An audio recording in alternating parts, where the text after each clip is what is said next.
Short hand வந்து நம்ம எப்படி எக்ஸாம் வந்து கொஞ்ச நாள் தான் இருக்குது. சரிங்களா? இன்னும் 20 டேஸ் தான் இருக்குது. ஸோ நம்ம இன்றைக்கி அவ்வளோ நாள் அப்படி இல்லை, 20 டேஸ் தான் இருக்குது. சரிங்களா? ரொம்ப நாள் இருக்குலான்னு நினச்சிட்டு இருக்காதீங்க.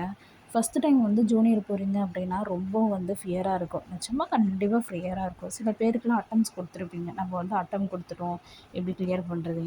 நான் ஒரு எக்ஸாம்பிள். நான் வந்து ஒரு 3 மந்த்ஸ் தான். கண்டிப்பாக 3 மந்த்ஸு இல்லைனா 2.5 மந்த்ஸ் கூட எடுத்துக்கலாம். என்னோடய ஷெட்யூலே வந்து பார்த்திங்கன்னா, தினமும் எழுதி எழுதி எழுதி எழுதி பார்க்குறது தான். ஸோ வந்து இதுக்கு முன்னாடி ஒரு வீடியோ என்ன போட்டிருக்கேன் அப்படின்னா, ஃபஸ்ட்டு வந்து நான் எப்படி கிளியர் பண்ணேன் அப்படின்னு போட்டேன். செகண்ட் ஒரு வீடியோவில் எப்படி மிஸ்டேக்ஸில் வந்து குறைக்கிறதுன்னு போட்டேன். இப்போ வந்து நம்ம எப்படி பாஸ் பண்ண முடியணும், எப்படி வந்து பாஸ் பண்ணலாம் அப்படின்னு சொல்லிட்டு பாஸ் பண்ணுறதுக்கு வந்து கண்டிப்பாக ஒரு ஃபியருன்னு இருக்கும். இது யார் வேணால் எடுத்தாலும் ஃபியருன்ட்டு ஒன்று இருக்கும். அந்த ஃபியருன்ட்டு இருக்குதுல்ல, அது ஃபஸ்ட்டு தூக்கி போடுங்க. ஏன்னா நான் அப்படி தான் பண்ணேன். ஃபியர்ன்ட்டு பயந்து எக்ஸாம் போகிற வரைக்கும் பயந்தேன். எக்ஸாம் போயிட்டு எழுதும்போதும் பயந்துட்டேன். அந்த பயத்துலேயே எனக்கு எக்ஸாம் ரிசல்ட்டு ஆனால் நான் பாஸ் பண்ணிட்டேன். சரிங்களா? ஸோ என்ன பண்ணோம் அப்படின்னா, உங்களை பொறுத்த வரைக்கும் பயம் அப்படின்னு சொல்லிட்டு ஃபஸ்ட்டு அதை எடுத்து போட்டுருங்க. கண்டிப்பாக பயம் வரும். இன்னொன்று என்னென்னா, ஐயோ! அந்த ஜன்னலெல்லாம் சாத்தும்போது ஒரு பயம் வருமே! என்னவோ நம்மள வச்சு ரூமில் க்ளோஸ் பண்ணுற மாதிரி இருக்கும். ஏம்மா அங்கே இருக்கிற சாருங்கலாம் வந்துட்டு, "ஏம்மா ஜன்னல்லாம் சாத்துங்கம்மா" அப்படின்னு சொல்லிட்டு அவங்க என்ன பண்ணுவாங்க, ஜன்னல், ரூம் எல்லாத்தையும் சாத்திட்டாங்க. சாத்திட்டோன்னே அதுக்கப்புறம் என்ன பண்ணாங்கன்னா, அந்த ரெக்கார்டிங் மாதிரி ஒன்று இருக்குது, அந்த ஸ்பீக்கரு.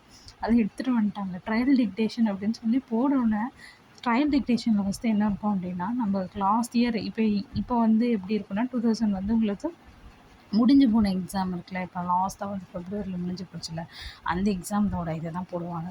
கண்டிப்பாக அந்த பேசேஜ் வந்து ஐயோ! அவரோட வாய்ஸ் இருந்தது பார்த்தியா? அவர் என்ன சொல்கிறாருன்ட்டு ஒரு வார்த்தை, அந்த வார்த்தை என்ன மறந்துடுச்சு. அந்த வார்த்தையே என்ன வார்த்தை சரியா மறந்துடுச்சு எனக்கு. அந்த வார்த்தையை போட்டுட்டுருந்தேன். அவர் இதுதான் சொல்ல வராரா? அதுதான் சொல்ல வராரான்ட்டு ஒரு கன்ஃப்யூஷன் ஆகிடுச்சு எனக்கு. நான் ஞாபகம் இருந்த அந்த வார்த்தையை நான் சொல்கிறேன் நான்.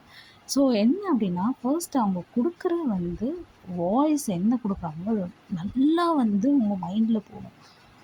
அதர்ஸ் உங்களுக்கு பக்கத்தில் என்ன ஆனாலும் பரவாயில்ல. உங்கள் ஃப்ரெண்ட்ஸுங்க கூட எப்படி உட்காந்து எழுதுவீங்களோ அது மாதிரி தாங்க உட்காந்து எழுதுவீங்க.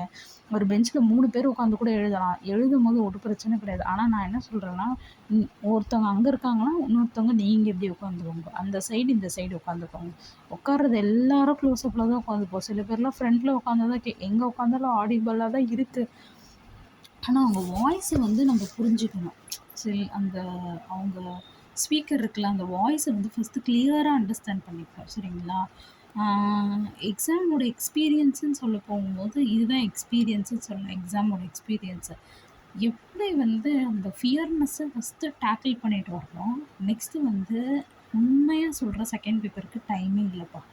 நான் வந்து ரொம்ப ஒரு பெரிய தப்பு பண்ணேன். என்ன அப்படின்னா, என்னோடய பிக் கொஸ்டின்ஸ்லாம் இருக்கும் தெரியுமா? அந்த பிக் கொஸ்டின்ஸ்லாம் வந்து அதுக்கு தான் செம்மையாக படிச்சுட்டு போயிட்டேன்ப்பா. சூப்பர். அந்த புக்கோட என்னோட நிறைய ஷார்ட் நோட்ஸு நான் ப்ரிப்பேர் பண்ணேன். என் டைம் இருந்தால் அந்த ஷார்ட் நோட்ஸ் எல்லாம் நோட் எல்லாம் போஸ்ட் பண்ணுறேன். ஸோ ஷார்ட் நோட்ஸ் வந்து பார்த்திங்கன்னா நிறைய ப்ரிப்பேர் பண்ணி அதுதான் நல்லா ஃபிங்கர் டிப்பில் வச்சுக்கிட்டேன். அடுத்தது என்ன பண்ணிட்டேன், அந்த ட்ரான்ஸ்கிரிப்ஷன் பண்ணுவாங்க தெரியுமா? ஃபஸ்ட்டு வந்து ஷார்ட் ஹேண்டில் இருக்கும், அது லாங் ஹேண்டில் எழுதணும். அதுக்கு டைம் கொடுக்கல. அடுத்தது வந்து ஷார்ட் ஹேண்டில் இருக்கிற ஒன் வேர்டு வந்து லாங் ஹேண்டில் இருக்கும் தெரியுமா? அதுக்கும் நான் டைம் தரல. நான் என்னோடய டைம் வந்து எதுக்கு தெரியுமா? ஃபுல் அண்ட் ஃபுல் ஸ்பெண்ட் பண்ணிட்டேன். 1 ஹவர் கிட்ட எழுதிருந்தேன். என் பேப்பரோட பிரிண்ட் பேப்பர் கூட வந்திருக்கு. நான் அதை கூட காட்டுறேன் கண்டிப்பாக. அந்த பேப்பரில் பார்த்துட்டோன்னே எனக்கு மார்க்கே போடலை. இதுதான் உண்மை, இதுதான் நிஜம். அந்த பேப்பரில் எனக்கு மார்க்கே போடலை. மார்க் எல்லாமே கம்மியாகிடுச்சு. என்னடா எவ்வளோ தான் எழுதினாலும் மார்க்கே போடலை. நீங்கள் இந்த தப்பு மட்டும் பண்ணாதீங்க. செகண்ட் பேப்பரில் நான் சொல்கிறத கேட்டுக்கோங்க. கண்டிப்பாக வந்து அவங்க மார்க்கே போட மாட்டாங்க. சரிங்களா? அந்த பேப்பரை நான் இருந்ததுன்னா நான் கண்டிப்பாக நான் காட்டுறேன். சரிங்களா? அந்த பேப்பரில் மார்க்கே போடலை எனக்கு. நான் எவ்வளோ பெரிய பேசேஜும் எழுதியிருக்கேன். அவங்க போட்டிருக்கிறது எல்லாமே கம்மியாக போட்டிருக்கீங்க. நீங்கள் தயவு செய்து அந்த தப்பு மட்டும் செகண்ட் பேப்பரில் பண்ணாதீங்க. இது நான் தனியாக வீடியோ இருந்தால் கூட எடுத்து முடிஞ்சால் நான் அனுப்புகிறேன். அதுக்கப்புறம் வந்துட்டு ஃபஸ்ட்டு பேப்பரில் வந்து என்ன அப்படின்னா, 2 பேப்பரில் குடுத்தாங்க. செகண்ட் பேப்பருக்குலாம் டைமே இல்லப்பா. ஃபஸ்ட்டு பேப்பருக்கு வந்து உங்களுக்கு டைம் இருக்கிற மாரி இருக்கும். ஆனா இல்லவே இல்ல.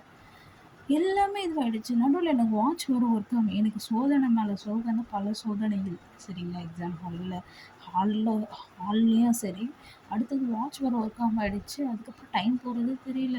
எல்லாரும் ஸ்பீடெல்லாம் முடிச்சுட்டோம். அவங்கவங்க ஒரு ஒரு பெஞ்சில குடு குடு குடுன்னு போய் உட்காந்துக்கினாங்க. ஃபர்ஸ்ட்டு போய் எல்லாம் பேசேஜ் ரீட் பண்ணணும். நம்ம எழுதுன ஸ்ட்ரோக் நமக்கு ஃபர்ஸ்ட்டு புரியணும்ல. ஸோ அதே மாரி நான் ஃபர்ஸ்ட்டு எல்லாத்தையும் ரீட் பண்ணிட்டேன். ரீட் பண்ணிட்டோன்னே அதுக்கப்புறம் எழுதிட்டேன். எழுத ஸ்டார்ட் பண்றேன்.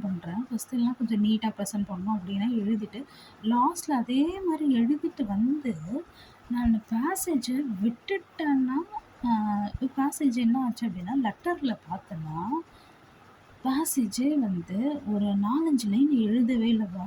ஆனா நான் ஷார்ட் ஹேண்ட்ல எழுதியிருக்கேன். லாங் ஹேண்ட்ல எழுதவே இல்ல. இதான் பெரிய தப்பு பண்ணேன். பேப்பரே நான் படிச்சு பார்க்காதது தான் என்னோட பெரிய மைனஸ் பாயிண்ட்டே. நான் இப்பயே சொல்றேன், டைம் ரெட்யூஸ் பண்றவங்க பண்ணிக்கோங்க. என்ன அப்டின்னா, பேப்பர வந்து ஃபர்ஸ்ட்டு ரீசெக் பண்ணணும். செக் பண்றதுக்கு கண்டிப்பா ஒரு 10 மினிட்ஸ்னா டைம் குடுங்க லாஸ்ட்ல. நான் இந்த தப்பு பண்ணேன். நீங்க இந்த தப்பு பண்ணாதீங்க. நான் லெட்டர் மட்டும் தான் பார்த்தேன். பேசேஜ பார்க்கவே இல்ல. எனக்கு ரொம்ப மனசு கஷ்டமாயிடுச்சு அந்த நேரத்துல. பார்த்து திடீர்னு பெல் வேற அடிச்சுட்டாங்க. அதுக்கு முன்னாடி ஒரு 5 மினிட்ஸ் டைம் இருந்தது போல. அந்த டைம்ல என்ன பண்ணேன் அப்டின்னா, கரெக்ட்டா ஐய்யய்யோ! என்னடா இது?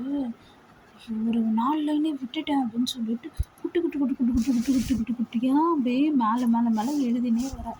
அப்புறமேட்டு என்ன பண்ணுறதுன்னு தெரியலையே அப்படின்னு சொல்லிட்டு எழுதிட்டு பேசேஜ் பார்க்கலான்ட்டு படிக்கிறேன். அதுக்குள்ளே பார்த்தோன்னா பெல் அடிச்சுட்டாங்க.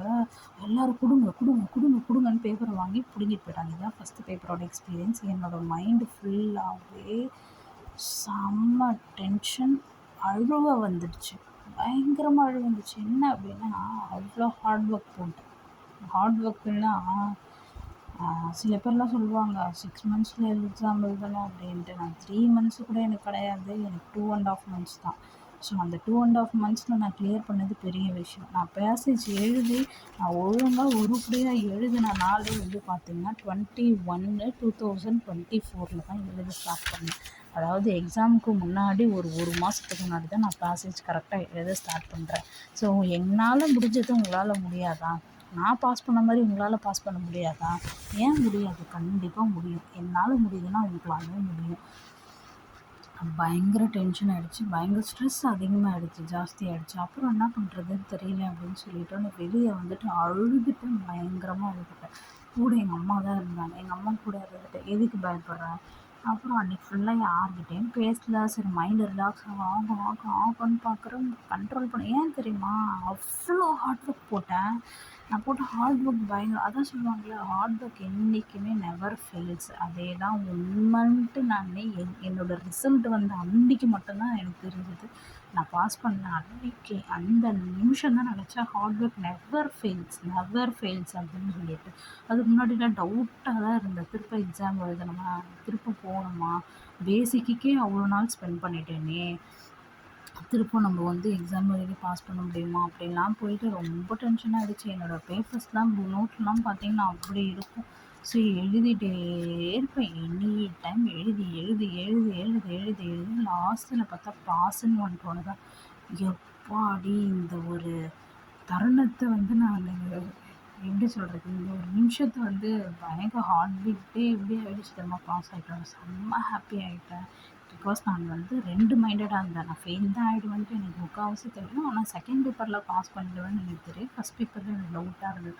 லாஸ்ட்டில் பார்த்தா ஃபஸ்ட் பேப்பரில் பாஸ் பண்ணிட்டோன்னு எப்பா நிறைய ஒரு டென்ஷனில் எப்படியோ தாண்டி வந்தேன். இதான் என்னோடய எக்ஸாம் எக்ஸ்பீரியன்ஸு. நெக்ஸ்ட்டு வீடியோவில் நான் எப்படி கிளியர் பண்ணலாம் அப்படின்ட்டு கண்டிப்பாக சொல்கிறேன். பாய்.